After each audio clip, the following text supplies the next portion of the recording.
Patrice, j'imagine que la presse ce matin vous a inspiré. Oui, bonjour Laurent, bonjour à tous. Ce matin, en feuilletant la presse, j'ai pensé à une chanson de Renaud. Une chanson intitulée « Mort les enfants » et qui raconte les souffrances enfantines un peu partout dans le monde. Alors le refrain de la chanson, le voilà, on va le lire ensemble. Balle à l'ambassade, quelques vieux malades, imbéciles et grabataires se partagent l'univers. Et puis à la fin de la chanson, je me rappelle son interprétation, Renaud semble un peu hausser le ton. Et le dernier refrain, je vous le lis, mais il faut surtout qu'on le lise ensemble.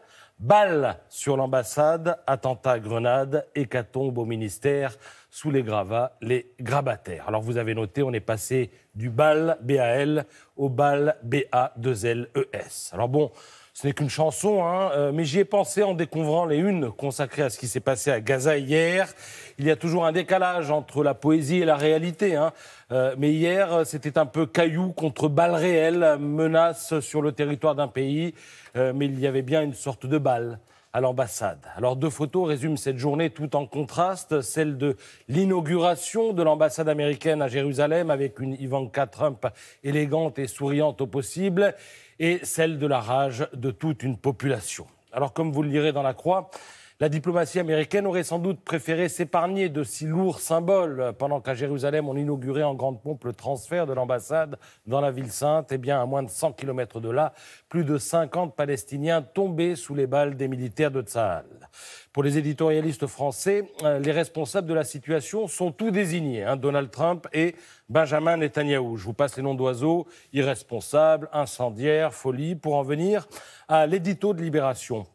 Les provocateurs sont Trump et Netanyahou qui, en célébrant le transfert de l'ambassade à Jérusalem, actent symboliquement l'abandon d'un projet d'un État palestinien crédible, écrit Alexandra Schwarzbrot. Cependant, dans la Croix, Guillaume Goubert pense déjà à la suite en estimant que dans cette affaire, Trump n'a pas pris de risque, contrairement, dit-il, à ceux qui sur place tenteront un jour de sortir de cette impasse. Donc, on n'est pas plus sorti de l'impasse que de l'auberge, ce qui ne doit pas nous empêcher de nous interroger sur le rôle que joue le Hamas dans toute cette affaire. Il en est assez peu question dans les journaux ce matin, et c'est dommage, mais sans doute les choses seront dites petit à petit dans les jours qui viennent. Disons que ce matin, on est dans le factuel pur et dur. Cela dit, si on prend la peine de lire en détail, on a déjà quelques indices. Dans le Figaro, il est rappelé à toutes fins utiles qu'hier, en retrait de la ligne de front, des haut-parleurs exhortaient la foule à se lancer à l'assaut de la clôture et donc à menacer le territoire israélien. Alors forcément, l'armée a répondu. Autre passage intéressant, Le Monde. Alors à la une, il est écrit, noir sur blanc, tous les vendredis, les Palestiniens manifestent pacifiquement. Et puis en page intérieure, on a une illustration du pacifisme du vendredi en question. La photo a été prise le 4 mai, je me réfère à la légende, avec le témoignage aussi d'une femme qui ne rêve que d'une chose, devenir martyr. Je reprends ces mots, je rêve de devenir martyr. Et pour finir, ceci, dans la Croix.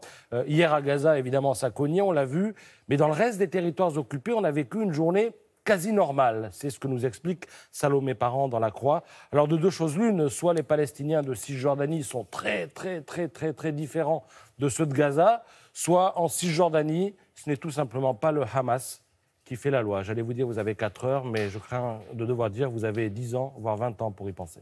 Oui, après le choc des mots, bien sûr, on associe le poids des photos, comme vous l'avez fait remarquer. Merci, Patrice.